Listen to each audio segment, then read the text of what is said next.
ओम शांति। बाबा कहते हैं, बच्चे, मैं जो हूँ, जैसा हूँ, मुझे उसी रूप में जान और मान। और आप भी अपने आप को जैसे भी हो वैसे मान, मुझे याद करो। अर्थात बाप एवर पवित्र है, शुद्ध है। वह कभी प्रकृति के प्रभाव में नहीं आता, अर्थात उसमें कभी भी किसी भी तरह की कोई मिलावट नहीं होती।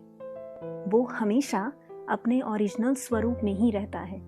और इस समय बाप ने आपको स्मृति दिलाई है कि आप शुद्ध पवित्र आत्मा हो। आप परमात्मा बाप के समीप रहने वाली हो। और आप जितना स्वयं को पवित्र मान बाप के साथ योग लगाते हो, उतनी ही जल्दी अपने ओरिजिनल स्वरूप में स्थित हो सकते हो। और तब आप प्रकृति के बीच में रहे अपने ओरिजिनल स्वरूप में स्थित हो।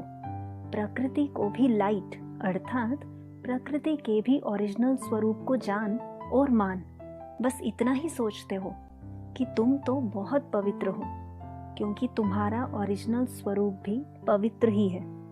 तो बहुत ही जल्दी आपके संकल्पों से प्रकृति पवित्र बन पवित्र दुनिया स्थापन कर देगी, क्योंकि प्रकृति ही दुनिया है।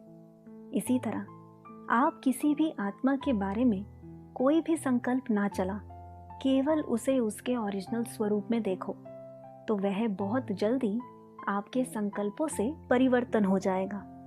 जैसे सोने में कोई मिलावट नहीं, तो वह पवित्र है। दूध में, घी में कोई मिलावट नहीं, अर्थात वह अपने शुद्ध स्वरूप में है। और हर चीज को पवित्र बनाने के लिए अग्नि का प्रयोग किया जाता है। अग्नि अर्थात लाइट। जब आप स्वयं को ओरिजिनल स्वरूप अर्थात लाइट समझ सबको उनके ओरिजिनल स्वरूप में देखने या संकल्प मात्र से भी अर्थात पवित्र लाइट से सब कुछ पवित्र लाइट में परिवर्तन हो जाएगा। बच्चे, महसूस करो कि सब लाइट ही लाइट है, बस लाइट ही लाइट है।